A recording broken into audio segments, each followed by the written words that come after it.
सो hi everyone, कैसे हैं आप सब लोग। उम्मीद करता हूँ अच्छे होंगे। मेरा नाम है विवेक और स्वागत है आपका हमारे इस चैनल पे जिसका नाम है पीएम स्टार। देखो यार, कल हमने चैप्टर के स्टार्ट कर दिया, अच्छे से डिटेल में हमने स्टार्ट कर दिया है चैप्टर। उससे पहले हमने उसकी इंट्रोडक्शन देखी थी और आज हम देखने वाले हैं image formation. So let's start the video. और ये बता दूँ, क्लास थर्ड है, अगर आपने नहीं देखी तो आप पॉइंट क्लास से देख सकते हैं, वरना आप स्टार्ट कर सकते हैं यहाँ से। तो चैप्टर को स्टार्ट करने से, आज के वीडियो स्टार्ट करने से पहले हम देखते हैं कि कल हमने क्या पढ़ा था। तो कल सबसे पहले हमने कुछ बेसिक टर्म्स पढ़ी थी, जैसे कि रिफ्लेक्शन। मार्कर चेंज करता हूँ मैं। जैसे कि रिफ्लेक्शन और स्फेरिकल मिरर के कुछ बेसिक कॉन्सेप्ट पढ़े थे हमने। अगर आपने वो बेसिक कॉन्सेप्ट अब तक रिवाइज नहीं किए, अगर आपको नहीं आते, तो मैं पहले आपको सजेस्ट करूंगा कि आप खुद से उन कॉन्सेप्ट को पहले पढ़ें, उसके बाद ये वीडियो देखें, वरना आपको बहुत सी चीज़ें समझ नहीं आएंगी। और सबसे इंपॉर्टेंट हमने पढ़ा था साइन कन्वेंशन और फोर सेट ऑफ रूल्स, जो कि आज हमारी बहुत हेल्प करने वाले हैं। साइन कन्वेंशन के बारे में थोड़ा बता दूं मैं, कि साइन कन्वेंशन जैसा कि आपको मान लीजिए एक मिरर है, ठीक है। मिरर यहाँ से आप सबसे पहले डिस्टेंस हमारी मेजर होती है फ्रॉम पोल, और पोल के अगर आप राइट हैंड साइड जाते हो, इंसिडेंट रे की डायरेक्शन में जाते हो, तो वहाँ पे आप उसको पॉजिटिव डिस्टेंस मानोगे। वहीं आप अगर आप इंसिडेंट से उल्टी डायरेक्शन में जाते हो तो उसको नेगेटिव मानोगे। प्रिंसिपल एक्सिस के अपवर्ड डायरेक्शन में जाते हो तो उसको पॉजिटिव मानोगे। और वहीं प्रिंसिपल एक्सिस के डाउनवर्ड डायरेक्शन में जाते हो तो आप उस डिस्टेंस को नेगेटिव मानोगे। तो ये था हमारा साइन कन्वेंशन। और जो फोर रूल्स है उनका हम एक और रिवाइजन कर लेते हैं पहले। सबसे पहले कि जो हमारा इंसिडेंट रे होती है वो होती है हमारी प्रिंसिपल एक्सिस के पैरेलल। और सेकंड ये होती है, अगर कोई रेस हमारी फोकस से पास होती है तो इंसिडेंट रे के पैरेलल जाती है। और तीसरा कि कोई रे अगर सेंटर ऑफ कर्वेचर से आती है तो सेंटर ऑफ कर्वेचर से ही वापस चली जाती है। और चौथा रूल्स हमारा था कि अगर कोई रे हमारी पोल से स्ट्राइक करती है तो वो पोल से ही डिफ्लेक्ट हो जाती है। ये थे हमारे फोर सेट ऑफ रूल्स। और आज हम देख रहे होंगे इमेज फॉर्मेशन। और बेसिकली आज हम अपना रिफ्लेक्शन का पार्ट खत्म कर रहे होंगे। सबसे पहले image formation by concave mirror. Concave mirror का आपको पता होगा कि कनकेव मिरर कौन सा होता है, जिसकी इनवर्ट साइड जो है वो रिफ्लेक्टिंग सरफेस की तरह काम करती है, और आउटवर्ड साइड होता है जिसका सिल्वर्ड होता है, मतलब कि वो सिल्वर पोर्शन होता है, जिसकी वजह से इनवर्ट जो है वो एक रिफ्लेक्टिंग सरफेस की तरह काम कर सकता है। इसी को हम कन्वर्जेंट मिरर भी कहते हैं। जी आपको याद होगा, कन्वर्जेंट का मैंने बताया था आपको, इसी को हम कन्वर्जेंट मिरर भी कहते हैं। तो सबसे पहले आज हम इमेज फॉर्मेशन देखेंगे ऑफ कनकेव मिरर की। सबसे पहले मिरर बना रहे कनकेव हम, ठीक है। और इमेज फॉर्मेशन कैसे हिसाब से होती है, इमेज फॉर्मेशन आपको फोर सेट ऑफ रूल्स लगेंगे। जरूरी नहीं है कि सभी एक ही उसमें लगेंगे। इमेज फॉर्मेशन में अलग अलग यूज हो सकता है उनका। पर जो सबसे इंपॉर्टेंट बात है कि आपको ऑब्जेक्ट की पोजीशन देख के इमेज का पता लगाना होता है कि अगर ऑब्जेक्ट इस पोजीशन पर है तो इमेज हमारी कहाँ बनेगी। सबसे इंपॉर्टेंट ये है। रे डायग्राम को यार अच्छे से समझना, अच्छे से इस पर वर्क करना, खुद भी 5-7 बार रे डायग्राम बना के देखना, ताकि आपको रे डायग्राम्स में बिल्कुल भी दिक्कत नहीं आए। बिकॉज जब आप न्यूमेरिकल्स करोगे तो उसमें रे डायग्राम पूछी जाती है, और आपको एक हिंट मिल जाएगी जब आप रे डायग्राम से क्वेश्चन को सॉल्व करने जाओगे। आपको थोड़ी बहुत हिंट मिल रही होगी कि इसका आंसर किस टाइप में और कैसे इसका आंसर निकाला जा सकता है। तो स्टार्ट करते हैं हम पहले। जब हमारा ऑब्जेक्ट जो है एक इनफिनाइट पोजीशन पे हो, मतलब उसकी पोजीशन का हमें पता नहीं है कि ऑब्जेक्ट कौन सी पोजीशन पे रखा गया है, उस केस में हमारी इमेज कैसी बनेगी। सबसे पहले हमें नहीं पता ऑब्जेक्ट कहाँ है। मान लिया ऑब्जेक्ट इनफिनाइट पोजीशन पे है ये, ठीक है। इसको हम यार यहाँ पे मैं बेसिक पॉइंट्स नहीं लिखूंगा, जैसे कि हमारे अपर्चर हो गया, ये हमारा पोल है जैसे, ठीक है। तो उसके लिए आप एडजस्ट कर लेना थोड़ा, बिकॉज मैं पूरी अगर थ्योरी लिख दूंगा, बेनिफिट क्या है, समझाने में मेरे को ज़्यादा टाइम इन्वेस्ट करना है, बजाय कि इसके कि मैं आपको यहाँ पे लिख के बताऊँ नहीं, यहाँ पे ये एक्स होता है, ये बाई, ये सब बेसिक बातें जो आपको पता होंगी। और इसकी थ्योरी आप खुद से एक बार जरूर पढ़ना, ताकि आपको पता चले कि हमें लिखना कैसे है। यहाँ पे आपको मैं सिर्फ समझाऊंगा कि आपको इस हिसाब से रे डायग्राम बनानी है, कैसे आपको काम करना है, बाकी आपने लिखना कैसे है वो मैं आपको फिर कभी बताऊंगा। बट इसके अभी के केस में मैं सिर्फ आपको ये बताऊंगा कि आपने किस हिसाब से रे डायग्राम बनानी है। सबसे पहले ऑब्जेक्ट एक इन्फिनाइट पे है, और जब ऑब्जेक्ट इन्फिनाइट पे होता है तो यहाँ से रेस आई, ठीक है, इंसिडेंट रे चली यहाँ से। अब जब ये देखो, इंसिडेंट रे यहाँ से नहीं, हमारा फर्स्ट रूल अप्लाई हुआ कि नहीं, कि इंसिडेंट रे जो है हमेशा किसके पैरेलल होगी, प्रिंसिपल एक्सिस की। जो हमारी प्रिंसिपल एक्सिस है इसके पैरेलल जो होगी हमारी इंसिडेंट रे होगी। तो कोई बच्चा क्वेश्चन पूछ सकता है सर हमने इंसिडेंट रे ऐसे क्यों नहीं ली, तो उसको इसका आंसर मिल गया होगा कि हमने इंसिडेंट रे ऐसे क्यों नहीं ली, बिकॉज इंसिडेंट रे होती है हमारी पैरेलल होती हैं हमारे उसके प्रिंसिपल एक्सिस के, इसलिए हमने ऐसे इंसिडेंट रे नहीं ली। तो अब देखते हैं नेक्स्ट, कि यहाँ से इंसिडेंट रे आई, यहाँ से रिफ्लेक्ट होके यहाँ पर, ठीक है, यहाँ से इंसिडेंट रे आई बिल्कुल पैरेलल आई, यहाँ से रिफ्लेक्ट होके यहाँ पर, ठीक है। तो यहाँ पे अगर हम और भी इंसिडेंट रे लें कि यहाँ से एक और इंसिडेंट रे आई, यहाँ से रिफ्लेक्ट होके वो भी यहाँ पर, यहाँ से एक और इंसिडेंट रे आई, यहाँ से रिफ्लेक्ट होके, मतलब ये स्ट्राइक कर रही है, रिफ्लेक्ट होके वापस आ रही हैं, तो हमारा यहाँ पे मिलेंगी सभी रेस किसी न किसी पॉइंट पे मिल रही होंगी। तो जिस पॉइंट पे सभी रेस मिलेंगी उस पॉइंट को हम कहते हैं फोकस, ठीक है। कल जो फोकस की डेफिनेशन यही होती है और उस पॉइंट को हम कहते हैं फोकस।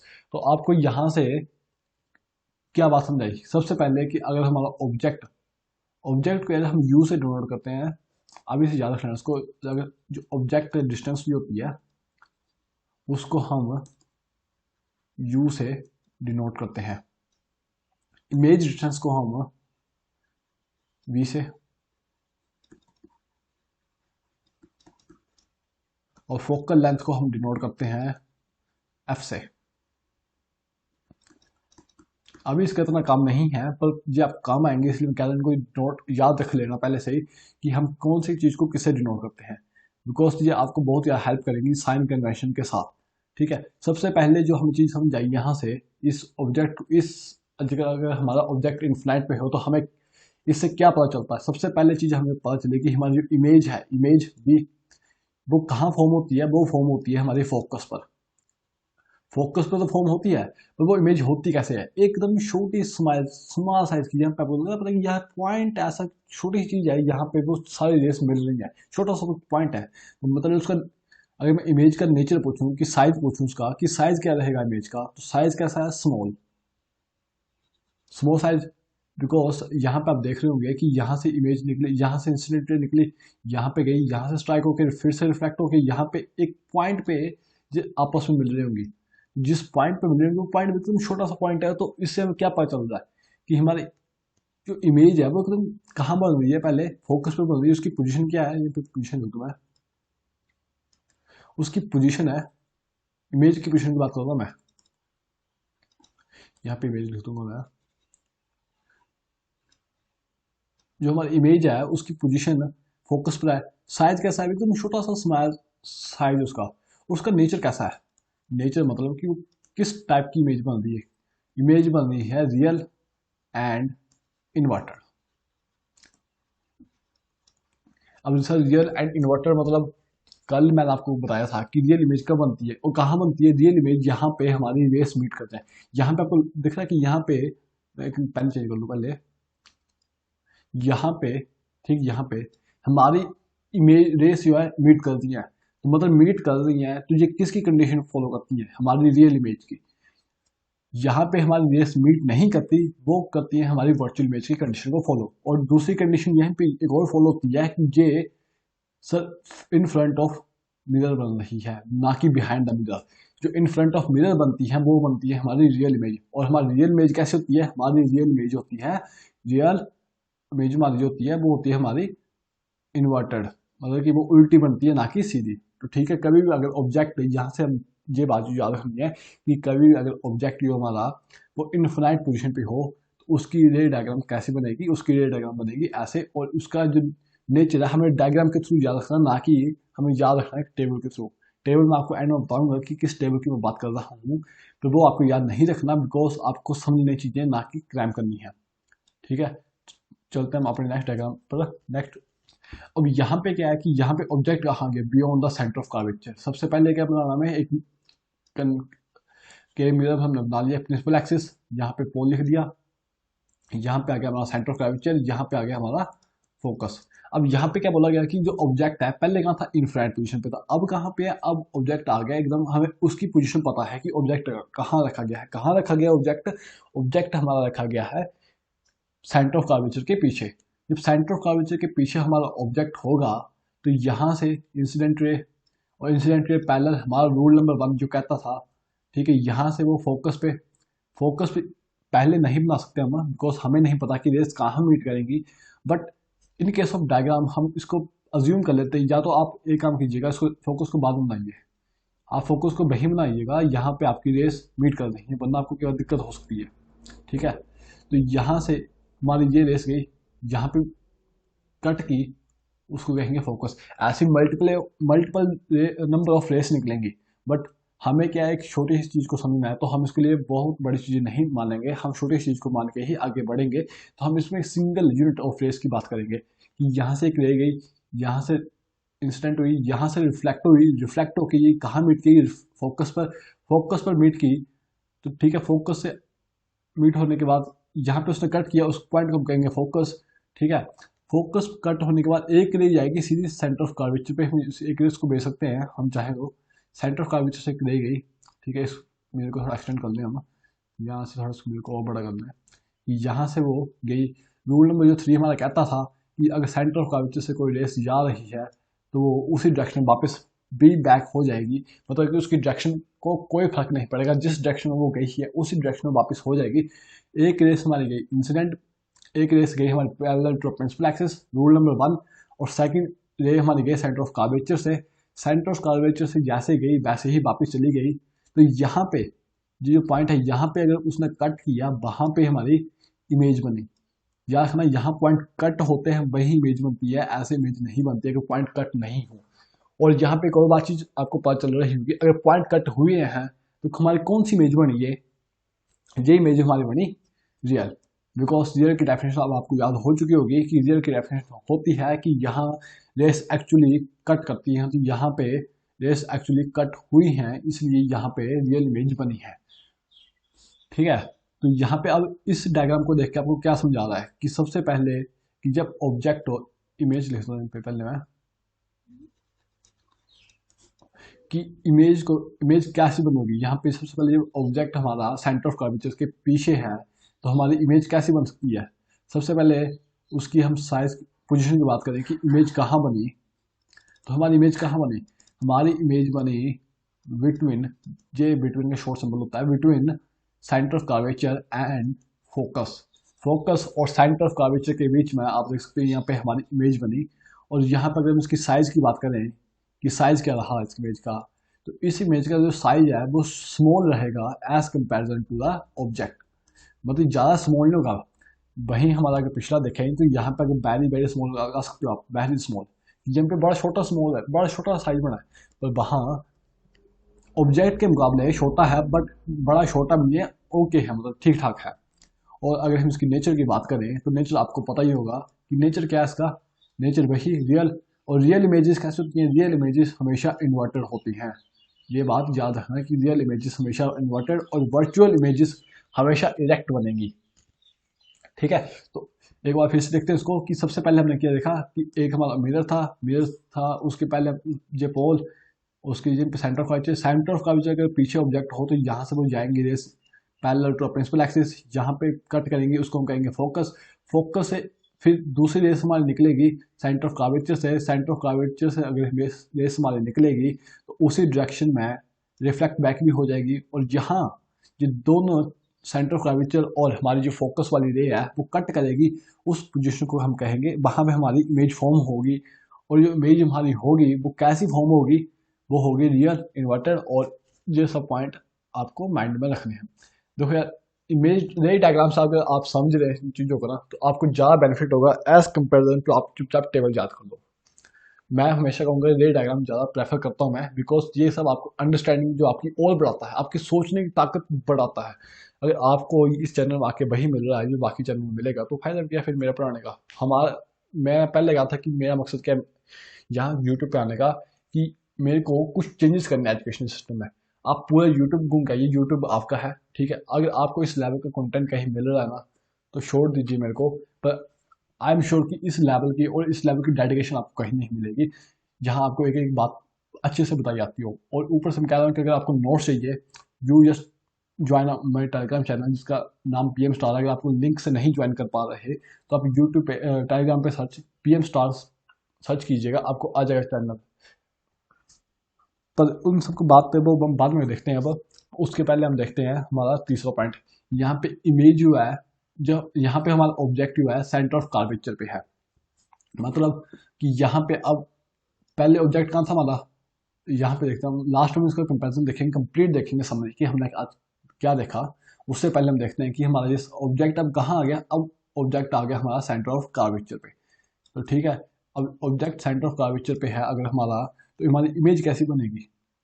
सबसे पहले हमारी इंसिडेंट रे गई, इंसिडेंट रे कहाँ से जाएगी, parallel to the principal axis, और यहाँ कटेगी उस पॉइंट को हम कहेंगे फोकस। और दूसरा हमने पॉइंट देखा था, अगर कोई इंसिडेंट रे फोकस से पास होती है तो वो किसके पैरेलल होती है, वो पैरेलल होती है हमारे किसके, हमारे प्रिंसिपल एक्सिस के। ठीक है, तो अब ये आप देख सकते हैं यहाँ पे कट कहाँ की लाइन सा, यहाँ कट की, वही हमारी इमेज बनेगी। यहाँ पे अगर आप देख सकते हो ध्यान से कि यहाँ से इंसिडेंट रे गई, यहाँ से गई रिफ्लेक्ट होके फोकस से पास। अब दूसरी जो इंसिडेंट रे है वो फोकस से गई, ये हमारा सेकंड रूल कहता है अगर कोई हमारे इंसिडेंट रे फोकस से पास होती है तो वो रिफ्लेक्ट बैक होके हमारी प्रिंसिपल एक्सिस के पैरेलल जाती है। पैरेलल जाते जाते ये कट कहाँ हुई, यहाँ कट हुई, वहाँ इमेज बनेगी, और ये कट बिल्कुल ठीक उस इमेज के नीचे होंगे। मतलब सेंटर ऑफ कर्वेचर पे ही इमेज ऑब्जेक्ट है तो इमेज भी सेंटर ऑफ कर्वेचर पे ही बनेगी। और ये कैसी बनेगी, बिल्कुल सेम साइज की। आप देख सकते हैं यहाँ पे जो साइज इसका, मान लो इसका H साइज है, तो ये भी H साइज की ही इमेज बनेगी, बिल्कुल सेम साइज की बनेगी, ना छोटी ना बड़ी। तो इसको आप देख के आप क्या बता सकते हैं कि क्या ऑब्जर्व कर सकते हैं यहाँ पर कि हमारी इमेज कैसी बनी है। सबसे पहले पोजीशन क्या है हमारी इमेज की, कि इमेज कहाँ बनी, एट सी। ऑब्जेक्ट कहाँ था, ऑब्जेक्ट भी एट सेंटर ऑफ कर्वेचर, मतलब एट सी पे ऑब्जेक्ट था हमारा। इमेज कहाँ बनी, हमारी पोजीशन कहाँ बनी, इमेज की पोजीशन क्या है, इमेज में हमारी एट सी पे बनी। और साइज क्या था इमेज का, कि छोटी बड़ी बड़ी बड़ी कितनी बड़ी, एग्जैक्टली सेम साइज। जितने का साइज का ऑब्जेक्ट था उतने की ही हमारी इमेज बनी। और नेचर क्या था, नेचर फिर आपको अब देख के पता चल चुका होगा कि रेस मीट कर रही है, रेस कहीं ना कहीं टकरा रही है, तो इसका मतलब है कि हमारी इमेज जो है रियल एंड इन्वर्टेड है। बिकॉज रियल इमेज हमेशा इन्वर्टेड होती हैं, तो यहाँ से आप देख के पता सकते हैं कि यहाँ पे इमेज हमारी उल्टी बनी है, तो इन्वर्टेड का मतलब ही उल्टा होता है, तो हमारी इमेज भी उल्टी बनी है। ठीक है, नेक्स्ट पॉइंट देखते हैं कि कहाँ बनती है ऑब्जेक्ट, कहाँ पे हमारा, अब हमारा ऑब्जेक्ट और आगे शिफ्ट हो गया है। पहले ऑब्जेक्ट हमारा था इन्फिनाइट में, फिर सेंटर ऑफ कर्वेचर के पीछे आया, अब सेंटर ऑफ कर्वेचर पे आया उससे पहले, और अब ऑब्जेक्ट हमारा पहुंच चुका है between centre and the focus. ये हमारा रहा मिरर, ये हमारा रहा सेंटर ऑफ कर्वेचर, और जे पे हम लेते हैं फोकस। अब यहाँ पे क्या है कि ऑब्जेक्ट यहाँ आ गया। पहले ऑब्जेक्ट कहाँ था, पहले ऑब्जेक्ट में बताता हूँ कि आपको पहले ऑब्जेक्ट था हमारा यहाँ पर, उससे पहले था हमारा ऑब्जेक्ट यहाँ पर, और उससे पहले इनफिनाइट पोजीशन पर अब केस उल्टा हो चुका है कि अब ऑब्जेक्ट धीरे धीरे आगे आगे मूव कर रहा है। तो जैसे जैसे मूव कर रहा है, आपने एक चीज़ और नोटिस की होगी, वो आपने नोटिस की या नहीं की वो आपको बाद में बताऊंगा कि क्या आपने कुछ मिस आउट किया कि नहीं किया। ठीक है, तो अब यहाँ पे भी वो सेम केस फॉलो होगा कि सबसे पहले इंसिडेंट रे किससे पास होगी, फोकस से। मतलब कि स्ट्राइक करेगी तो वो यहाँ जिस पॉइंट से वो प्रिंसिपल एक्सिस को कट करेगी उस पॉइंट को फोकस करेंगे, यहाँ पे रेस आपस में मीट होंगी उसको फोकस करेंगे आफ्टर रिफ्लेक्शन। तो ठीक है, यहाँ पे कट किया उसने, ये इस पॉइंट को फोकस कहा, ये पॉइंट देख लेना आप कि यहाँ पे फोकस। ठीक है, और दूसरा, चाहे तो हम इस रेस को दो तरीके से निकाल सकते हैं। अब मैं आप पे डिपेंड है कि आप इसको कैसे करते हो सॉल्व। मैं इसको चाहे सेंटर ऑफ कर्वेचर, इसी रेस को मैं सेंटर ऑफ कर्वेचर से पास करा सकता हूँ। ठीक है, कि ये रेस मैं मान सकता हूँ कि सेंटर ऑफ कर्वेचर से पास हो जाऊंगी। ठीक है, या तो फिर मैं ये बोल दूँ, चलो इसको दोनों केस में आपको बताऊंगा कि ये रेस कैसे कैसे पास हो सकती है। पर यहाँ पे आप देख लीजिए, ये ऑब्जेक्ट है, ये पहले यहाँ से इंसिडेंट रह गई। ठीक है, यहाँ से इंसिडेंट रे जाने के बाद क्या हुआ कि यहाँ से रिफ्लेक्ट हुई, यहाँ से रिफ्लेक्ट होने के बाद जो हमारे फोकस से चलते गई यहाँ पे एक्सटेंडेड, हमें नहीं पता कहाँ कट होने वाली, अभी हमने एक्सटेंड कर दी गई लाइन, हमने एक्सटेंड कर दी लाइन, ठीक है। दूसरे केस में सेंटर ऑफ कर्वेचर से जो इंसिडेंट रे निकली, वही जो सेंटर ऑफ कर्वेचर जिस डायरेक्शन में वो निकली उसी डायरेक्शन में रिफ्लेक्ट हुई, तो यहाँ से वो रिफ्लेक्ट होते होते होते यहाँ पे कट कर गई, तो यहाँ कट कर गई, वहाँ पे ही हमारी इमेज बनेगी। तो इमेज यहाँ बनी, तो आप देख सकते हो कि उस आपने क्या ऑब्जर्व किया कि हमारी इमेज कैसी बनी। अब यहाँ देख सकते हो कि ऑब्जेक्ट ये था हमारा इतना सवाल, इतना शुटकू सा ऑब्जेक्ट हमारा, पर इमेज देख लो आप, इसकी कितनी बड़ी इमेज बन गई, इमेज इतनी बड़ी बन गई। तो आपने क्या ऑब्जर्व किया कि हमारी इमेज सबसे पहले पोजीशन क्या रही, इमेज की हमारी पोजीशन रही बियॉन्ड सी, मतलब सेंटर ऑफ कर्वेचर के पीछे बनी जाके इमेज, ना कि सेंटर ऑफ कर्वेचर पर, ठीक है। उसके बाद आपने एक और चीज ऑब्जर्व की होगी कि साइज क्या रहा इमेज का, तो साइज जो है वो लार्ज रहा।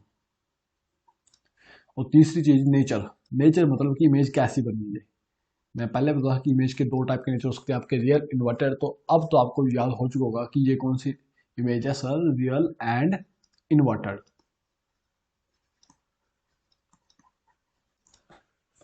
ठीक है। ये हुआ पहला टाइप का केस कि आप या तो इस डे जे इसके इस डे को जो सेंटर ऑफ कर्वेचर पे की है, अगर आपको ऐसे नहीं करना क्वेश्चन, इसका एक और टाइप है, उस तरीके से हम उसको कर सकते हैं, पर शायद आपको उसको कन्फ्यूजन हो जाएगी, तो मैं आपको इस टाइप पे एक ही टाइप बताऊंगा। ये टाइप थोड़ा आसान है बजाय कि दूसरे के। दूसरे टाइप से आप कर सकते हैं, कोई दिक्कत वाली बात नहीं है, पर फिर भी मैं प्रेफर करूंगा इस टाइप से आप इस क्वेश्चन को कीजिएगा, ठीक है। चलो बढ़ते हैं आगे, नेक्स्ट देखते हैं अगला हम। अब ऑब्जेक्ट जो है और आगे बढ़ चुका है। सबसे पहले आप अगर ध्यान दे रहे होंगे तो आपको पता चला कि हर एक केस में हम ऑब्जेक्ट को आगे आगे आगे लेके जा रहे हैं, ठीक है। अब ऑब्जेक्ट हमारा बिल्कुल फोकस पे आ चुका है। जब ऑब्जेक्ट ही फोकस पर आ चुका है हमारा, तो अब हमारी इमेज कैसे बनेगी, क्योंकि सर पहले तो हो रहा है कि यहाँ पे कट हुई, ठीक है, हमारा फर्स्ट रूल के हिसाब से कि यहाँ से अगर हम हमारी कोई भी अगर इंसिडेंट रेस प्रिंसिपल एक्सिस से पैरेलल जाती है, तो वो फोकस पे कट करेगी। फोकस मतलब फोकस पर कट करेगी इन द सेंस कि जहाँ कट करेगी वहाँ फोकस बनेगा, तो या फोकस पे कट करेगी या फोकस को कट करेगी, एक ही बात है। वो पता नहीं क्या क्या गया, खुद पागल हो गया मैं, ठीक है। तो इन बातों को इग्नोर कीजिएगा। पर यहाँ पे आपको पता होगा कि फोकस पे कट कर दीजिए, कट कर रही है रे। और दूसरा, आप वही केस रिपीट कर सकते हैं कि यहाँ से सेंटर ऑफ कर्वेचर से पास हुई, और यहाँ से जिस डायरेक्शन में पास हुई उसी डायरेक्शन में वो रिफ्लेक्ट होगी। यहाँ पर सेंटर ऑफ कर्वेचर द्वारा लिख देता हूँ। ये आप जब रे डायग्राम खुद बनाइएगा तो पॉइंट्स मेरे हिसाब से पहले मत लिखना, बिकॉज कुछ गलती हो सकती है, तो आपको आपके पास ऑप्शन नहीं होगा कि आप इरेज करके दोबारा लिख लो, क्योंकि आप पेन से काम करोगे तो पेन में इरेजर नहीं होती। एक बार गलती हो गई तो उसमें हो जाएगी, आपको डायग्राम दोबारा बनानी पड़ेगी। तो मैं एडवाइस करूंगा कि पॉइंट्स जो है आप बाद में लिखिएगा, पहले रे जो पास कर दीजिएगा, या फिर इस हिसाब से रे पास कीजिएगा कि वो पॉइंट्स उस पर आ जाए, ठीक है। तो यहाँ पे हमारा थर्ड जो केस करता था कि कोई रेस अगर सेंटर ऑफ कर्वेचर से पास हो रही है तो उसी डायरेक्शन में रिफ्लेक्ट भी हो जाएगी। तो यहाँ से इंसिडेंट यहाँ से गई, तो यहाँ से ही रिफ्लेक्ट होके वापस भी आ गई, ठीक है। और ये रेस आप देख रहे होंगे तो ये पैरेलली जाए चली जा रही ऐसा। और आपको एक मैं ऐसा बात पता होगी कि पैरेलल लाइंस कभी आपस में नहीं मिलती, तो अगर लाइंस ही नहीं मिलती तो इमेज कहाँ बनेगी, इमेज हमें नहीं पता, मतलब इन्फिनाइट पोजीशन पे इमेज बन सकती है, हमें बिल्कुल नहीं आइडिया कि इमेज हमारी कहाँ बनेगी। बट इतना आइडिया हमें देख के लग रहा है पता कि अगर हमारी इमेज वापस बन रही है तो ये कहीं ना कहीं तो मीट करेंगी, मतलब इन्फिनाइट पोजीशन पे मीट करेंगी। तो कहीं ना कहीं अगर मीट कर रही होंगी, ये पता नहीं कहाँ कर रही है, हमें नहीं पता। तो यहाँ कर रही होंगी, वहाँ पे अगर मीट कर गई तो इमेज कैसे बनेगी, हमारी इमेज हमारी बन जाएगी sir in real and inverted. तो यहाँ से भी आपको एक चीज़ पता लगा सकते हैं कि इमेज कैसे बनी। सबसे पहले इमेज की डिस्टेंस क्या है, इमेज डिस्टेंस सॉरी पोजीशन होगा यहाँ पे, यहाँ पे पोजीशन कर दूँ मैं, और क्या हो गया इसको, पोजीशन, पोजीशन सर इनफाइनाइट, हमें नहीं पता ये इन्फिनिट का सिंबल होता पता होगा आपको शायद।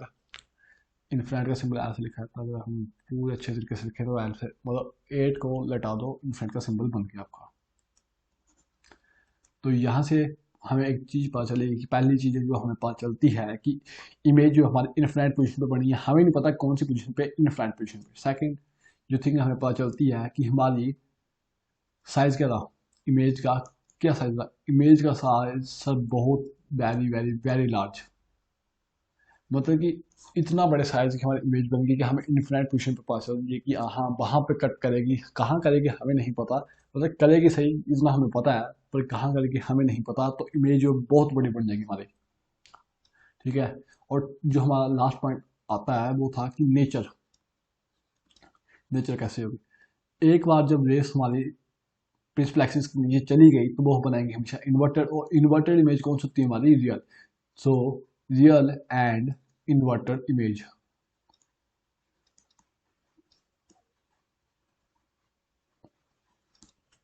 ठीक है। अब ऑब्जेक्ट को हम और आगे लेके जाते हैं। अब ऑब्जेक्ट को हम जाते हैं प्रिंसिपल एक्सिस, मतलब पोल और फोकस के बीच में। ठीक है। यहाँ पे अब आ गया हमारा फोकस, यहाँ आ गया हमारा सेंटर ऑफ कर्वेचर, और ऑब्जेक्ट आ गया यहाँ पर। अब यहाँ पे सर ऑब्जेक्ट है तो यहाँ से सेम केस, यहाँ से अगर जा रही है तो यहाँ से रिफ्लेक्ट होगी। ठीक है। बिकॉज यहाँ से रिफ्लेक्ट पास करेंगे, फोकस उसको कहते हैं। और इसको भी यहाँ से देख लें हम। अब इसको करने के दो तरीके हैं, आप किसी भी तरीके से कर सकते हैं, मैं फिर भी उसको इसी तरीके से करूँगा कि यहाँ से, कि ये यहाँ से जाएगी वहाँ को ही, वहीं पे ही आएगी। ठीक है। कहीं कहाँ पे जाएगी, कहाँ को आएगी, ये सब बातें हमें पता है। तो सर यहाँ से सेंटर ऑफ कर्वेचर से अगर कोई लाइन पास होती है तो उसी डायरेक्शन में रिफ्लेक्ट भी हो जाती है। तो यार ये देखेंगे ये इमेज भी कहीं नहीं मिलने वाली, पर एक केस हमें पता चल रहा होगा कि सर ऐसा लग रहा है आपको कि ये इमेज जो बनेंगी जो कहीं ना कहीं इसके पीछे बनेगी इमेज, कैसे सर पीछे कैसे बनेगी। अब आपने पहले तो बताया ना हमें कि पीछे इमेज बनेगी, तो इस केस में यार कि वो इन्फ्लुएंट पे तो मिल सकती है इमेज, पर ये जो है कि ये आपस में क्या मिलने नहीं वाली, ये चीज़ आपस में क्या मिलने नहीं वाली। तो उसका मतलब क्या है कि ये चीज़ें कहीं ना कहीं मिलके आ रही हैं पहले से, मतलब कि एक उनका कॉमन पॉइंट सोच रहा होगा कि जैसे कि पिछले केस में अगर हम देखें तो ये आपस में कहीं ना कहीं आपस में क्या मिल सकती हैं, कि मानो कि ये इन्फ्लुएंट पोजिशन पे जाके आपस में टकरा सकती हैं, ये यहाँ को जाएगी, ये यहाँ को जाएगी। बट इस केस में ये आपस में नहीं मिलने वाली, बिकॉज इनकी उसकी डिस्टेंस इतनी ज़्यादा है कि ये आपस में मिल ही नहीं सकती।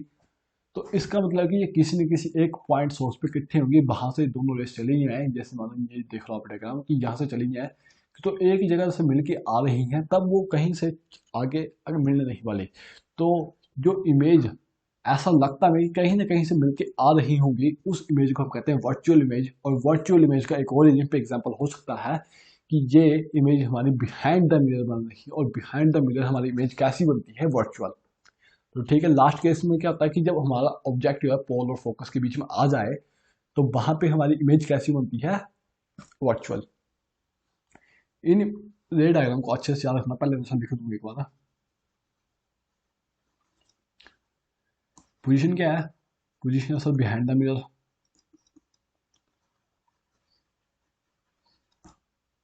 यहाँ पे मिरर लिख देता हूँ सीधा। तो फिर राइटिंग मेरी इस टाइम पे इतनी अच्छी नहीं बन रही, बिकॉज ज़्यादा दिन नहीं हुए बिकॉज राइटिंग पैड को यूज़ करते हुए। सो एडजस्ट कर लेना, बातों से समझ लेना कि क्या था इसका मतलब। और यहाँ पे बना टेबल मैंने ऐड किया हुआ है, तो आप उसके उससे देख सकते हैं। यहाँ पे अगर हम साइज़ की बात करें, साइज में आएगा हमारा, साइज कैसा, लार्ज है। देख लेंगे ऑब्जेक्ट हमारा इतना सा, इतना सा हमारा ऑब्जेक्ट था, इमेज हमारी कितनी बड़ी बन गई। और यहाँ पे अगर हम नेचर की बात करें तो नेचर कैसे बना सर, नेचर हमारा बना, यहाँ हमारा नेचर बना वर्चुअल एंड इरेक्ट।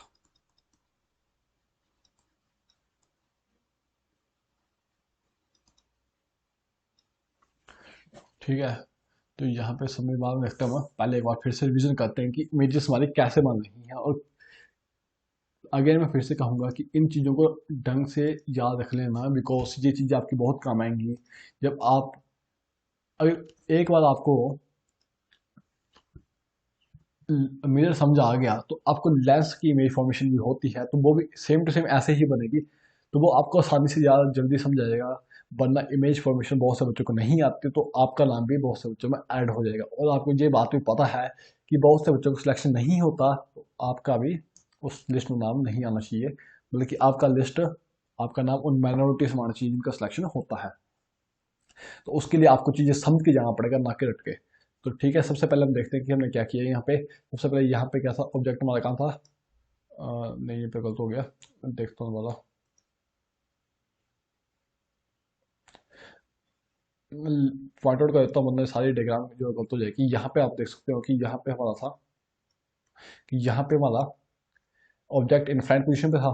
ठीक है, इनफ्लैंट पोजीशन के होने के बावजूद बाद वो यहाँ से इंसिडेंट रह गई, यहाँ से वो रिफ्लेक्ट हुई, यहाँ से इंसिडेंट रह गई, यहाँ से जो रिफ्लेक्ट हुई जो, तो जिस पॉइंट पे मिलेंगे उस पॉइंट को हम फोकस करते हैं। ठीक है, तो फोकस पे अगर इमेज बनती है तो देख रहे हैं, छोटा सा एक पॉइंट बन रहा है तो उसकी इमेज की साइज का बनेगा, एक छोटा सा वेरी स्मॉल सा साइज। और जो इमेज हमारी मिरर के फ्रंट में बनती है उसको हम कहते हैं रियल इमेज। तो रियल इमेज हमेशा इन्वर्टेड होती है, तो आप ये देख सकते हैं कि इन्वर्टेड इमेज बन रही है। और पोजीशन इसकी फोकस पर, और फोकस पर पोजीशन और बिल्कुल छोटा सा स्मॉल सा साइज है। और ये बात याद रखना कि के मिरर को हम कन्वर्जेंट मिरर भी कहते हैं।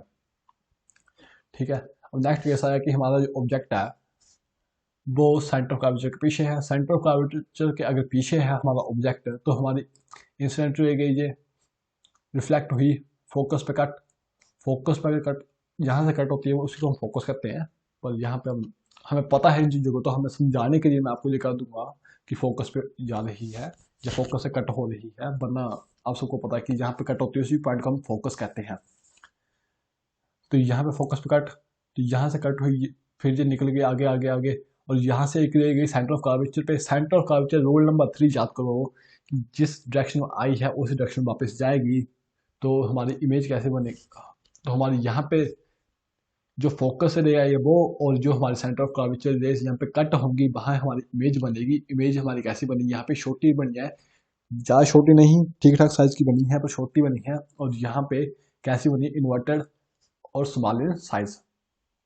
और पोजीशन कहाँ पे है, हमारा जो ऑब्जेक्ट जो था हमारा था किसके, सेंटर ऑफ कर्वेचर के पीछे था, तो हमारी इमेज जो है बिटवीन सी एंड एफ बन गई है।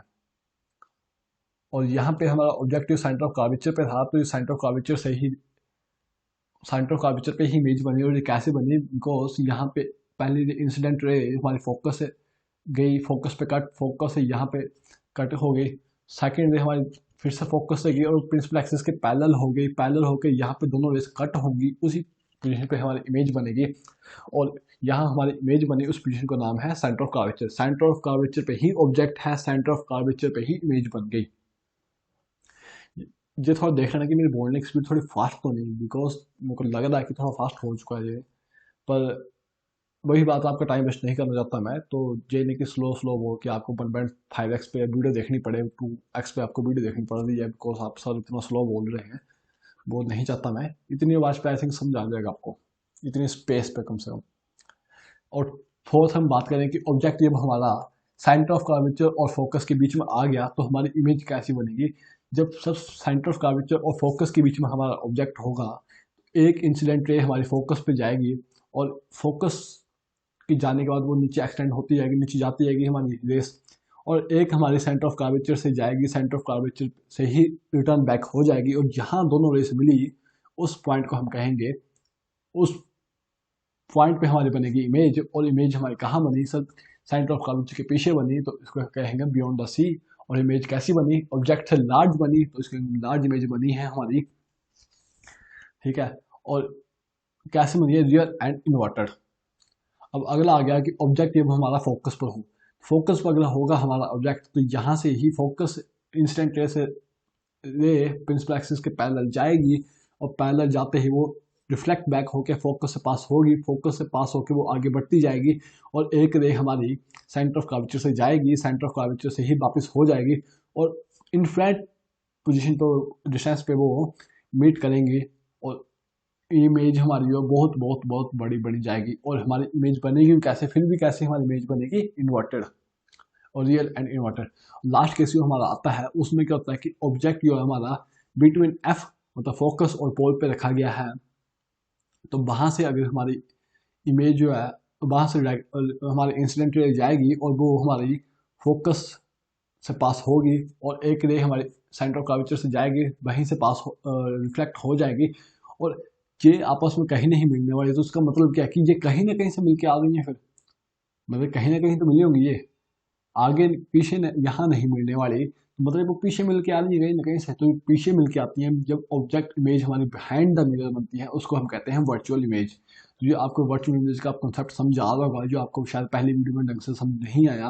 अगर आ गया तो और अच्छी बात है, बिकॉज अब तो आपके सारे कॉन्सेप्ट क्लियर हो चुके होंगे, पर नहीं आया तो जो आप देख लीजिएगा। ठीक है, यहाँ पे कैसे बनेंगे, वर्चुअल इमेज बन जाएगी। ठीक है, ये इसकी समरी है, तो समरी में लिखूंगा कुछ नहीं, बिकॉज शायद आपका पेज खराब हो जाएगा फिर पूरा। तो ये एग्जांपल देख सकते हो आप कि यहाँ पे जब ऑब्जेक्ट जो है हमारा बिल्कुल फोकस पे फोकस आगे रखा गया है, तो हम इमेज देख सकते हो आप कैसी है, इरेक्ट बन गया, मतलब वर्चुअल इमेज बन गया, इसका मतलब यहाँ पे तो कैसी बिल्कुल सीधी बन गई। पर यहाँ पे देख सकते हो आप ऑब्जेक्ट जो है थोड़ा पीछे है, यहाँ पे इमेज कैसी बनी है, इन्वर्टर और रियल, मतलब इमेज हमारी पीछे बनी है। जैसा आप देख सकते हो आप यहाँ पे कि यहाँ पे उल्टी इमेज बनी है, तो मतलब कि ये ऑब्जेक्ट हमारे फोकस से पीछे है। तो ये आपको देख सकते टेबल, पूरा टेबल जो आपको मैंने बताया कि ऑब्जेक्ट हमारा कहाँ कहाँ होगा, हमारी पोजीशन कैसे बनेगी, इमेज की कितना साइज बनेगा, नेचर क्या रहेगा उसका। और यहाँ पे आप देख सकते हो कि ये मैं पूरी रे डायग्राम से यहाँ पे रखी हुई बनाई हुई है। तो आप पहले मैं आपको शेयर करूंगा, पहले आप खुद बनाइएगा, फिर इस समरी चार्ट को आप देख लीजिएगा कि कैसे आपने जिस जितना मैंने मतलब पढ़ा उसकी समरी कंप्लीट। ये आप एग्जांपल देख सकते हो आप इसका कि हाथी को देखना, बाकी उसमें देखते हैं। ठीक है, तो यहाँ से आप देख सकते हो इन सब चीज़ों को। अब कनकेव का समझ आ गया होगा, तो अब हम बात करते हैं कन्वेक्स मिरर की कि कन्वेक्स मिरर में इमेज फॉर्मेशन कैसे होती है। ठीक है, तो कन्वेक्स मिरर होता कैसे है, तो जो होता है हमारा कन्वेक्स मिरर, यहाँ पे इसकी इनर पार्ट होता है रिफ्लेक्टिंग सरफेस होता है, सिल्वर पार्ट होता है, और आउटर पार्ट इसका रिफ्लेक्टिंग सरफेस होता है। ठीक है, तो इसको यूज कर दूँ पहले मैं। अब हम बात करते हैं इमेज फॉर्मेशन। तो यहाँ पे आप देख सकते हैं कि जब ऑब्जेक्ट हमारा इन फ्रंट पोजिशन होता है, तो सबसे पहले हमने एक मिरर बना दिया, ऑब्जेक्ट मिल जाए इन फ्रंट पोजिशन पे, हमें नहीं पता इसकी ऑब्जेक्ट की पोजिशन क्या है। अब हम बात करेंगे कि हमारी इमेज कैसे बनेगी। रेस आई, आपको पता है कि कन्वेक्स मिरर के केस में रेस डाइवर्स होती हैं, मतलब कि फैलती हैं। रेस आई रिफ्लेक्ट बैक कर गई, तो ये रे आपस में कहीं मिलेंगी नहीं, तो मिलेंगी नहीं इसका मतलब क्या हुआ कि ये आगे जाके कहीं ना कहीं मिल रही, यहाँ पे पीछे कहीं से कहीं मिल रही होंगी, जहाँ मिल रही होंगी उस पॉइंट को क्या कहते हैं, फोकस। ठीक है, तो फोकस कहते हैं। तो इससे हमें क्या पता चला कि ये रेस कहीं नहीं मिल सकती, तो कहीं ना कहीं तो आगे आके मिल रही है। तो उस केस में हम क्या कह सकते हैं कि यहाँ पे इमेज कैसे बनी। सबसे पहले यहाँ पे इमेज कैसे बनी, हमारी इमेज बनी वर्चुअल, ये कहीं नहीं मिल रही, तो कहीं नहीं मिली तो कहीं ना कहीं मिलेंगी, मतलब कहीं ना कहीं मिल के आई है, तो इसका मतलब वर्चुअल इमेज है। और साइज किसका देख सकते हो, साइज इसका बिल्कुल छोटा सा है, वही पॉइंट साइज जो हमारा मिरर की केस में था, साइज का है छोटा सा, तो इसको कहेंगे हम स्मॉल इन साइज। ठीक है, अब दूसरा कह सकते हैं कन्वेक्स मिरर का, आपसे आप नहीं पूछा था, आपसे पूछा था या कनकेव मिरर का, पर हम बुक में हम पढ़ेंगे, और पढ़ने के लिए ये सब आपको पता है, बिकॉज 10th क्लास या बोर्ड क्लियर करना आपका एम नहीं है, आपका एम कुछ और है। तो उस एम की तरफ फोकस करके हम सिर्फ चीज़ें पढ़ते चलेंगे और उसको देखते चलेंगे अच्छे से। अब ना यहाँ से इमेज आई हमारी, ये हमारा ऑब्जेक्ट है, ऑब्जेक्ट कहाँ आ गया, वो हमें इनफिनाइट पोजीशन पे नहीं है, ऑब्जेक्ट एक फिनाइट पोजीशन पे, हमें पता है कि ऑब्जेक्ट कहाँ रखा गया है। तो यहाँ से इंसिडेंट रे यहाँ से फिर से रिफ्लेक्ट हो जाएगी वो। ठीक है, कि यहाँ से जाएगी, पोल से जितने भी स्ट्राइक होगी उतने पे रिफ्लेक्ट हो जाएगी। ठीक है, और यहाँ से हम एक और चीज़ पता कर सकते हैं कि सर यहाँ पे रिफ्लेक्ट हुई थी, मतलब यहाँ एक यहाँ ले जाएगी, इसको एक्सटेंड कर देगा हम, तो कि यहाँ जा दी जाए, तो यहाँ पे कट हो रही है, उस पोजीशन को हम कहेंगे। तो यहाँ पे कट हो गई, वहाँ पे हमारी इमेज बन गई। इमेज कैसी है हमारी, इरेक्ट इमेज हमारी, इरेक्ट एंड वर्चुअल, बिकॉज ये कहीं नहीं मिल रही, तो मतलब कहीं ना कहीं से मिल के आ रही हैं। इरेक्ट एंड वर्चुअल इमेज हमारी बन गई, और साइज क्या है, साइज फिर से स्मॉल है।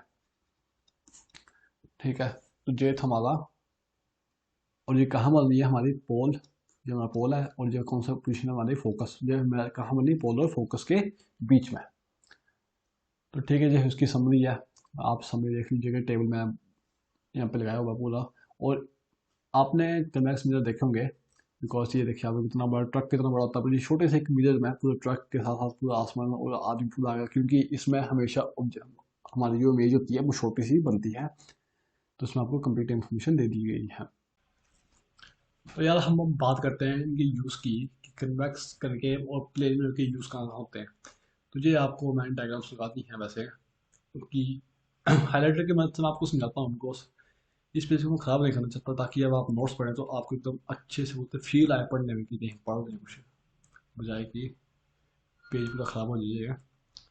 ठीक है, तो सबसे पहले आप देख सकते हैं कि solar cookers, solar cookers I think आपको पता होगा, नहीं पता तो नहीं पता होगा शायद आपको, आई कांट रिमेंबर कि नाइन्थ में है या नहीं है, बट सोलर कुकर्स में यूज़ होते हैं। सोलर कुकर क्या होते हैं इसको कोई डिटेल में पढ़ना है आपको, तो आपको थर्ड चैप्टर पर वेट करना पड़ेगा। अभी सोलर कुकर साहब आप डिटेल में नहीं पढ़ सकते, बिकॉज उसका कॉन्सेप्ट अलग होता है, तो वो आपको समझ नहीं आएगा अभी, तो उसको हम बाद में पढ़ेंगे। शेविंग, मतलब आपने वो ही कि आप अगर बार्बर की शॉप में जाते होंगे तो आपने मिरर्स देखेंगे, वो कनकेव मिरर होते हैं ज़्यादातर, मतलब ऐसे नहीं कि बड़ी बड़ी इमेज बनाते हैं, बट कुछ टाइप के, मतलब ये छोटे छोटे, आपने छोटे छोटे मिरर्स भी आते हैं कई बार, तो उसमें क्या होता है, अगर आप देखो तो वो थोड़ी बड़ी इमेज बनाते हैं आपकी, ताकि आप अच्छे से शेप कर सको। डेंटिस्ट के पास जो मिरर होती है, जैसे आप देख सकते हैं इमेज में, कि डेंटिस्ट है उसकी टीथ जो है हमारे बड़े बड़े दिखाई दे रहे हैं, तो कैसे दिखाई दे रही है जिसको, क्योंकि इसने कौन सा मिरर यूज़ कर रखा है, कनकेव। कार के हेडलाइट्स होते हैं हमारी कार की, वो भी कनकेव मिरर्स होती है, जैसे कार की हेडलाइट है। अब ये कनकेव मिरर की तो होती है, पर ये आप पूछो सर इमेज बड़ी बनाती है, नहीं, ये इसका मेन काम करता है कनकेव मिरर का, इसको पैराबोलिक कनकेव मिरर भी कहते हैं। इसका मेन काम होता है हमारा, कि जो रेस जब बिखरे ना, और वो पैरेलल डायरेक्शन में निकल के हमारी जो सड़क है उसको अच्छे से विजुअल करें, ताकि वो पैरेलल डायरेक्शन में निकले, बजाय कि वो ज़्यादा लंबी दूरी ट्रैवल करें, बजाय कि वो ज़्यादा फैल जाए। और सबसे मेन बात, कि कनकेव मिरर का यूज़ होता है हमारी या तो कन्वर्ज में, मतलब कि कन्वर्जेंट, कन्वर्ज किसी रेस को कन्वर्ज करने में, या फिर रेस को, या फिर छोटी इमेज को बड़ी देखने में, कि जो छोटे ऑब्जेक्ट को बड़ा करने में, बड़ी उसके, अगर कोई ऑब्जेक्ट छोटा है हमें उसकी बड़ी इमेज देखनी है, तब भी हमारा कनकेव मिरर का यूज़ होता है। सेकंड आता है कन्वेक्स मिरर। कन्वेक्स मिरर का यूज़ कहाँ होता है, सबसे ज़्यादा यूज़ होता है हमारे कन्वेक्स का मिरर का, जब हमें बहुत सारे ऑब्जेक्ट होते हैं वो हमें छोटे से मिरर में देखना होता है। जैसे कि हमारा, आपने देखा होगा गाड़ी के जो साइड के जो मिरर होते हैं, उसमें आपको पीछे का बहुत सारा व्यू दिखाई देता है, गाड़ी आ रही है जा रही है आपको व्यू दिखाता है, तो उसमें लिखा होता है कि जो कन्वेक्स मिरर, जो मिरर वो यूज होता है वो कन्वेक्स होता है, ताकि आपको पीछे का सारा व्यू दिखता रहे और एक्सीडेंट होने के चांस बिल्कुल कम से कम हो जाए। शॉपिंग मॉल्स में भी कन्वेक्स मिरर का यूज होता है, जैसे कि आप देख रहे हो यहाँ पे जो ऊपर केबल लगे होते हैं, जो सिक्योरिटी पर्पज के लिए भी लगाए जाते हैं कई बार, ताकि कोई चोरी न कर दे, एक बोलते हैं मालिक को पता रहे। बड़े बड़े शॉपिंग मॉल्स की बात नहीं कर रहा मैं, छोटे छोटे शॉपिंग मॉल्स होते हैं हमारे, छोटे दुकान से होती है जैसे, तो एक मालिक तो सब जगह नजर नहीं रख सकता, तो उसने ये मिरर्स फिट किए होते हैं अपनी दुकान में, ताकि वो हर किसी पे नजर रख सके, कोई बंदा चोरी तो नहीं कर रहा, वरना मालिक सोचे कि सेल तो बहुत करता है यार, इनकम नहीं होती कुछ, तो फिर समझ रहे हो क्या हो सकता है, फिर इंडिया में कुछ हो सकता है। और थर्ड हमारा यूज़ होता है कि जो, अगर हमें सबसे मेन यूज़, अगर हमें किसी बड़ी चीज़ का छोटा व्यू देखना है, उसलिए हम यूज़ करते हैं convex mirror. Plane mirror, same size की इमेज देखनी है हमें, और या फिर हम सिंपल इमेज देखनी है, ना छोटी ना बड़ी, तो हम प्लेन मिरर यूज़ करते हैं। और सेकंड पेरिस्कोप। अब पेरिस्कोप क्या होता है यार, पेरिस्कोप का आपने देखो सबमराइन्स होती है हमारी, सबमराइन्स, सबमरीन सबमराइन्स शायद ऐसा कुछ कहते हैं इसको, वहाँ पे यूज़ होता है कि अब वो तो पूरी ऊपर नहीं आ सकते, वो पानी के नीचे तैर रही है, पनडुब्बी इसको कहते हैं। ठीक है, तो वो एक, जैसे ये आप देख रहे हो कि यहाँ पे पाइप से, यहाँ से इसकी ये है हमारी डायग्राम, ये पूरी, यहाँ से आदमी देख रहा है, यहाँ से रेशियो है, यहाँ से आदमी यहाँ पे रिफ्लेक्ट होकर यहाँ से उसकी सीधी डायरेक्ट आइस में पड़ रही है, तो यहाँ पे भी पेरिस्कोप का यूज होता है। सिंपल सी बात याद रखना, कन्वेक्स मिरर का यूज, कनकेव मिरर का हमारा यूज होता है जब हमें या तो रेस कन्वर्ज करनी हो, या तो हमें बड़ी इमेज दिखनी हो ऑब्जेक्ट की। कन्वेक्स मिरर का यूज होता है या तो हमें ऑब्जेक्ट बहुत सा बड़ा एरिया हो और छोटी छोटी इमेज देखनी हो उनकी, या फिर हमें रेस डाइवर्ज करनी हो, तब वो यूज होगा। और प्लेन मिरर का हमारा सिंपली लाइफ में यूज होता रहता है। तो मिरर फॉर्मूला में अब हम पढ़ेंगे। सबसे पहले जो आपको मैंने पहले बताया था मिरर फॉर्मूला में, वो था हमारा, अब मैं पेन चेंज कर लूँ पहले एक बार।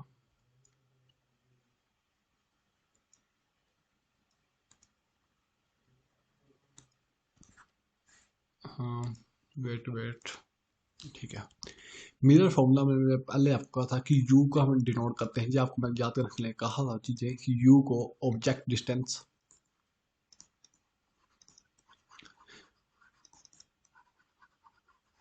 वी को हम कहते हैं इमेज डिस्टेंस,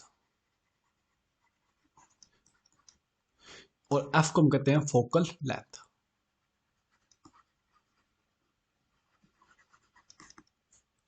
तो यहाँ पे जो डायग्राम, जो स्टेटमेंट लिखी है मैंने, the distance between the object and the pole of a mirror is known as object distance, और इसको हम डिनोट करते हैं यू से।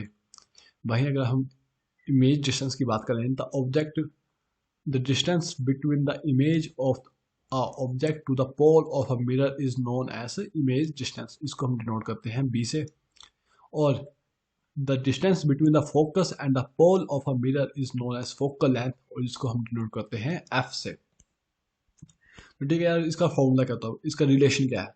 फॉर्मूला कुछ नहीं, हमारा ऑब्जेक्ट, इमेज और फोकल लेंथ के बीच का जो रिलेशन है उसी को हम कहते हैं मिरर फॉर्मूला। इसको हम डिनोट करते हैं 1/f is equal to 1/u plus 1/v। अब यार यू और वी के साइन जो है चेंज हो सकते हैं according to our sign convention. जो साइन कन्वेंशन के हमने पढ़े थे वो अब यहाँ यूज होंगे, कि हमने साइन कन्वेंशन क्यों पढ़े थे और कहाँ यूज होने वाले हैं, वो यहाँ यूज होने वाले हैं। तो ये पूरा वो लिखा है मैंने। और ये मिरर फॉर्मूला जो है वो होल्ड करता है, मतलब गलत नहीं हो सकता, चाहे वो कन्वेक्स मिरर हो या कनकेव मिरर हो, वो दोनों केस में अप्लाई होगा। अब हम न्यूमेरिकल करने से पहले कुछ न्यूमेरिकल करेंगे हम इस वीडियो में, एक से दो सेपरेट वीडियो में हम ज़्यादा न्यूमेरिकल करेंगे। अब हम बात करते हैं मैग्नीफिकेशन की। मैग्नीफिकेशन नाम से बड़ा समझ आ रहा है कि मैग्नीफाई मतलब बड़ा, ज़्यादा इमेज बड़ी होगी या इमेज छोटी होगी। कुछ ना कुछ तो होगा। मैग्नीफिकेशन मतलब सिंपल इमेज तो रह नहीं सकती, सिंपल इमेज भी रह सकती है, बट मैग्नीफिकेशन मतलब ये होता है कि हाउ लार्ज, हाउ स्मॉल, या फिर कितना बड़ा कितना छोटा, ठीक है।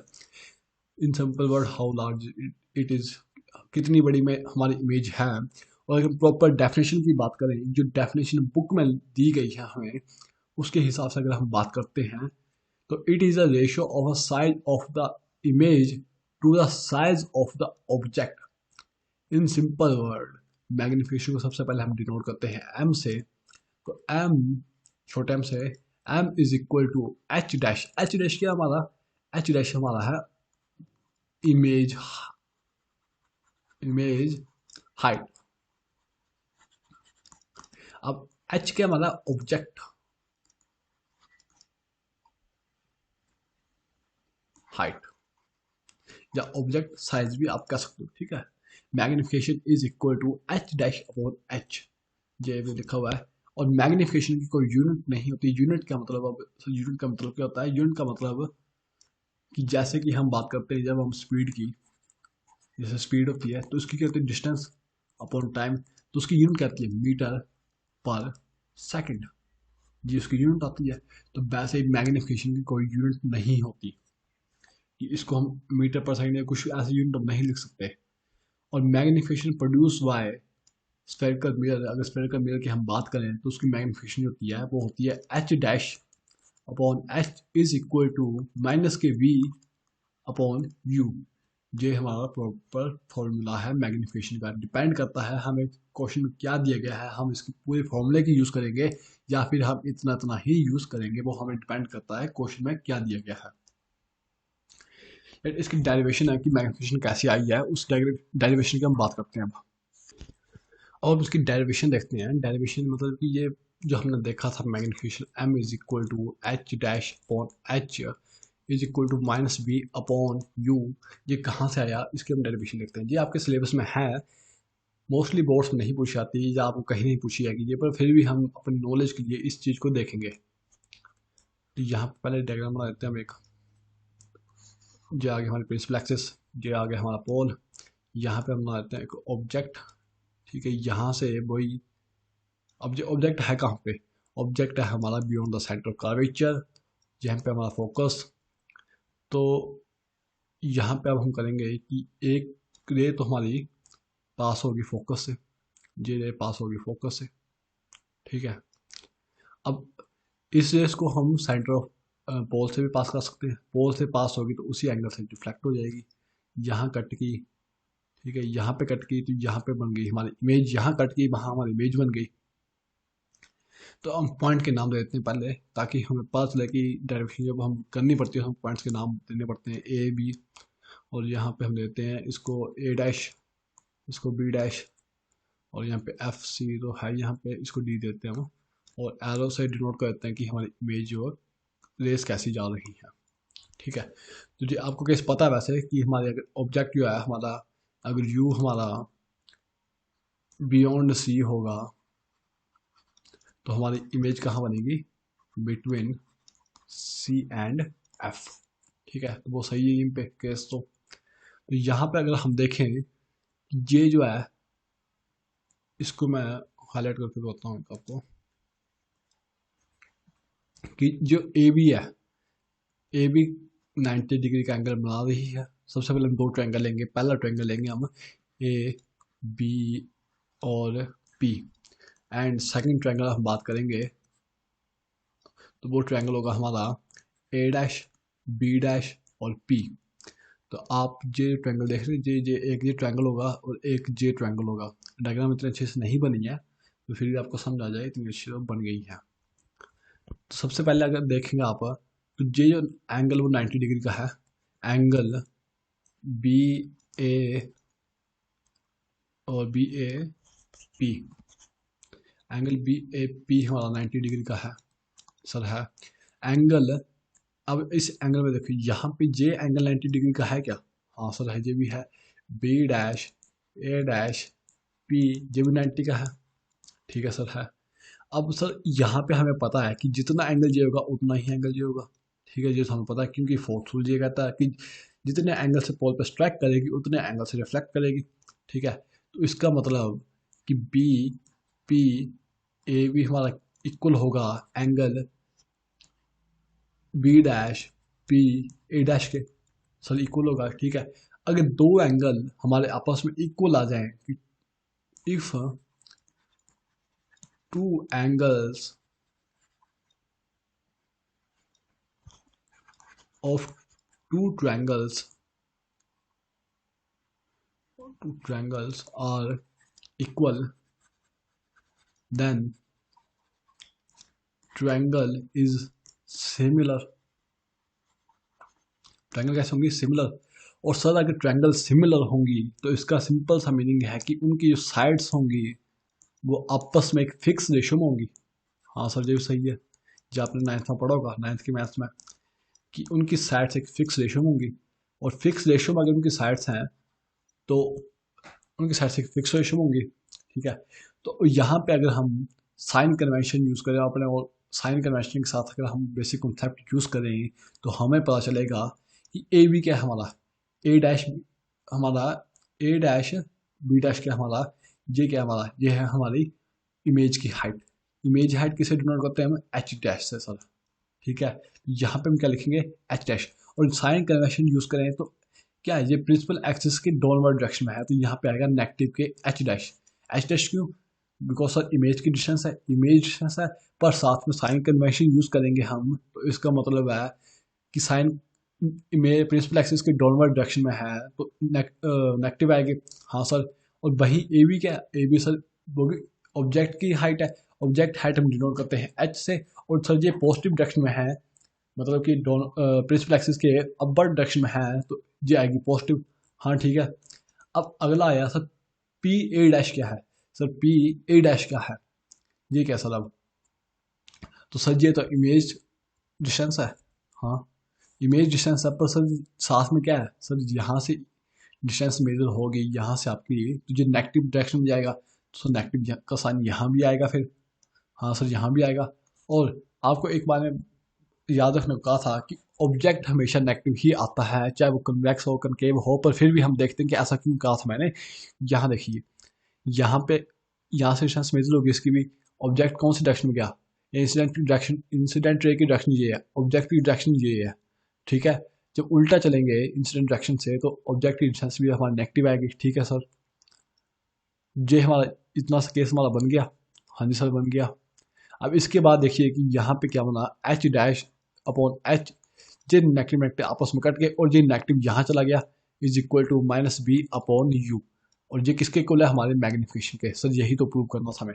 देखो यार, इसकी मैंने पूरी डेरिवेशन नहीं लिखी, मतलब कि लेट जे हमारा वो हमारा, ये आप बुक से पढ़ सकते हैं। मेरा काम था आपको समझाना कैसे ये हमने किया, because papers point of view से इतना इंपॉर्टेंट नहीं है ये, ना ही आपको पूछा जाएगा और ना ही competition exam point of view से आपको पता होना चाहिए, इसलिए मैंने आपको ये बताया। पर मेन जो था कि सर ये हमने कैसे किया, बाकी तो आपको पता ही कि A B let A B be the object, A dash B the image height. तो सर ये सब बातें मैं लिख के आपका टाइम वेस्ट नहीं करना चाहता, because time is more important than anything else, ठीक है। तो यहाँ पे आप चीज़ देख सकते हैं कि हमारा कैसे हुआ ये सब डेरिवेशन। आपको मैं रिपीट कर देता हूँ एक बार कि यहाँ पे देखिएगा, मैं हाईलाइटर से बिकॉज डेरिवेशन में ख़राब नहीं करूँगा वो। यहाँ देखिए, अब सबसे पहले ए डैश, हमने ट्रायंगल लिया ए, यहाँ से बी, जब हम ये लिखते हैं ए बी पी, ठीक है, ए बी पी हमारा एक ट्रायंगल हुआ। सेकंड ट्रायंगल हमने लिया ए डैश पी, ये हमारा सेकंड ट्रायंगल हो गया, ठीक है। अगर इस ट्रायंगल में साइड में बना दो तो मैं, चलो रहने दो, इस ट्रायंगल को साइड, यहाँ पे दो ट्रायंगल हमने लिए। हमें करने के है सिमिलर प्रूव करने से, हमें क्यों करने से, ताकि हमारी हाइट, ताकि ये हमारे पास ये रिजल्ट आ सके। ये रिजल्ट हमें क्यों चाहिए था, हमें पूरा का पूरा फॉर्मूला चाहिए था, इसलिए हमें ये रिजल्ट चाहिए। उसके बाद हमने क्या देखा कि ये जो एंगल है ये 90 डिग्री का है, तो ये भी एंगल भी 90 डिग्री का है। जब दोनों एंगल हमारे 90 डिग्री के हैं तो यहाँ पे ये आपस में इक्वल हो जाएंगे, ठीक है। ये दो एंगल्स आपस में इक्वल है, इसका मतलब कि ए डैश बी डैश, अब ये आपस में इक्वल है। मैं इसको लिख देता हूँ पहले, ये इक्वल है एंगल बी डैश ए डैश पी, जो आपस में इक्वल है बिकॉज दोनों ही 90 डिग्री के हैं। तो यहाँ पे हम देख सकते हैं कि ये जो है बी ए पी, मतलब कि ये एंगल भी आपस में इक्वल है। क्यों इक्वल है, क्योंकि सर एंगल ऑफ रिफ्लेक्शन है, ये एंगल ऑफ इंसिडेंस है, ये एंगल ऑफ रिफ्लेक्शन है, ये आपस में इक्वल हुए। हाँ जी सर, दोनों इक्वल होने के बाद हमारे अगर एंग by, if two angles by angle लिख दूँ वहीं पे, बाय एंगल सिमिलरिटी थ्योरम, हमारे दोनों ट्रायंगल आपस में क्या सिमिलर हुए। अगर दो ट्रायंगल आपस में सिमिलर हो तो उनकी साइड्स भी एक फिक्स रेशो होती है। तो फिक्स रेशो हमने देख लिया कि जो इनकी दो साइड्स ले ली, हमने पहली साइड ये ले ली और पहले ये साइड ले ली, दूसरी हमने ये वाली साइड ले ली इनकी, ये वाली और ये वाली साइड ले ली हमने। तो वहाँ पे हमें रिजल्ट आ गया हमारा कि मैग्निफिकेशन होती है हमारी इक्वल होती है एच डैश इसके, H dash upon H is equal to minus B upon U. ये था डेरिवेशन का पूरा खेल, ठीक है। इंपॉर्टेंट पॉइंट्स, ये पॉइंट्स फिर भी कोई आपको नहीं बताएगा, पर फिर भी मैं बताऊंगा कि ये इंपॉर्टेंट पॉइंट्स आपके एग्जाम पॉइंट ऑफ व्यू से इतने ज़्यादा काम के नहीं है, पर कंपटीशन पॉइंट ऑफ व्यू से आपको काफ़ी इंपॉर्टेंट हेल्प कर सकते हैं ये आपके पॉइंट्स। सबसे पहले कि मैग्निफिकेशन का वही सिंबल एम होता है, जिस आपको ये तो आपको पता ही होगा अब। और मैग्निफिकेशन ऑफ प्लेन मिरर की बन होती है, ऐसा क्यों होता है, जहाँ देखिएगा मैग्निफिकेशन ऑफ प्लेन मिरर की बन क्यों होती है। Let me change the colour. हमने एक चीज़ पढ़ी थी कि जितनी जो प्लेन मिरर होता है वो हमारा सेम साइज की इमेज बनाता है जितना साइज का ऑब्जेक्ट हो। जब सेम साइज का कोई ऑब्जेक्ट हो, उतनी की इमेज हो, अगर हम उसको डिवाइड करते हैं, सेम नंबर को सेम नंबर से डिवाइड करते हैं, उसकी आती है हमेशा वैल्यू आती है 1, ठीक है। और कन्वेक्स मिरर जो होता है हमेशा इमेज बनाता है लेस देन 1, ऐसा क्यों। तो हमने देखा था इसकी इमेज जो है हमेशा छोटी बनेगी, स्मॉल बनेगी एज कंपेरिजन टू द, उसका जो ऑब्जेक्ट होगा लार्ज होगा, ऑब्जेक्ट लार्ज होगा और फिर भी इमेज हमेशा स्मॉल बनेगी। और ऐसा जब भी केस हो कि ऊपर नंबर स्मॉल हो नीचे नंबर लार्ज हो, ऐसे केस में हमेशा जो वैल्यू आती है वो हमारी हमेशा लेस देन आती है 1 से, कम आती है हमेशा वैल्यू। और वही हम बात करें कनकेव मिरर के लिए, तो कनकेव मिरर में हमारा कुछ भी हो सकता है, क्योंकि हमने देखा कि कनकेव मिरर में हमारी इमेजेस बड़ी भी बन रही है, छोटी भी बन रही है, साथ में इक्वल साइज की भी बन रही है। तो कनकेव मिरर के केस में कुछ भी हो सकता है। और यहाँ पे आपने एक और चीज़ देखी होगी, मैग्निफिकेशन कभी पॉजिटिव आएगा जब आप मैक्रो करोगे, मैग्निफिकेशन कभी पॉजिटिव आएगा, कभी मैग्निफिकेशन नेगेटिव आएगा। तो सर इसका मतलब क्या हुआ कि क्या इमेज कैसी बनी हमारी, जब मैग्निफिकेशन की वैल्यू हमारी, साइन की बात करता हूँ मैं, सिर्फ साइन की बात, मतलब जैसे कभी 4 आएगा, कभी -4 आ सकता है, कभी 3 आ सकता है। तो सर इसका मीनिंग क्या हुआ, क्योंकि यहाँ पे वैल्यू 1 से बड़ी आई, वैल्यू 1 से बड़ी है ना, क्योंकि हमने यही नहीं देखना साथ में कि ये वैल्यू नेगेटिव साइन है ना, हमें देखना है कि वैल्यू 1 से बड़ी है, 1 से बड़ी 4 तो वैल्यू 1 से बड़ी है, 3 भी वैल्यू 1 से बड़ी है। पर जब नेगेटिव साइन साथ में आ रहा है ना, इसका मतलब है कि इमेज हमारी जो है रियल एंड इन्वर्टेड, ये पॉजिटिव साइन साथ में ना, तो इसका मतलब है इमेज जो हमारी है वर्चुअल एंड इरेक्ट है। ठीक है, तो ये इंपॉर्टेंट पॉइंट्स आपको याद रखने हैं ताकि आपको हेल्प हो सके। ये न्यूमेरिकल है, वीडियो काफ़ी लंबी हो चुकी है, न्यूमेरिकल को मैं अभी नहीं करवा रहा बिकॉज इस न्यूमेरिकल को हम बाद में करेंगे जब हम 2 क्लासेस में आपके न्यूमेरिकल पे लेने वाला हो, और वो काफ़ी अच्छे लेवल के न्यूमेरिकल होंगे। तो या तो आप इस न्यूमेरिकल को होमवर्क में डाल दीजिए, कि आप या तो उसको नोट्स में होमवर्क में सॉल्व कर लेना, बिकॉज काफ़ी लंबी वीडियो हो जाएगी फिर। और वैसे हमने बहुत से कॉन्सेप्ट आज पढ़े हैं, तो इस मैथ को कभी नहीं कर रहे, इस मैथ को मैं छोड़ दूँगा अभी, इसको हम बाद में ऐड करेंगे जब हम मैकल्स की वीडियो देख रहे होंगे, उसमें बहुत से हम मैकल प्रैक्टिस करेंगे तो उसमें ऐड कर लेंगे हम। तो ठीक है यार, आज का हमारा मिरर और रिफ्लेक्शन का पार्ट कंप्लीट हो गया, मैकल हमने अभी छोड़े हैं क्योंकि हम उसको बाद में करने वाले हैं, और बिकॉज हम 2 सेपरेट वीडियो हम मैकल को देने वाले हैं, और ये काफ़ी इंपॉर्टेंट है। और कल हम ट्राई करेंगे कि हमारा एक जो रिफ्लेक्शन का पार्ट है वो कंप्लीट हो जाए, बिकॉज आज हमने रिफ्लेक्शन की, कल हम रिफ्लेक्शन कर देंगे, उसके बाद हमारा बचेगा लेंस, उसको हम कंप्लीट कर देंगे। और आज की वीडियो भी थोड़ी ट्रिक पार्ट, थोड़ी लंबी थी और थोड़ी समझने वाली ज़्यादा थी, तो इसको अच्छे से देखिएगा, नोट्स इसके पढ़ लेना आप, इमेज फॉर्मेशन देख लेना जो सबसे ज़्यादा इंपॉर्टेंट होती है।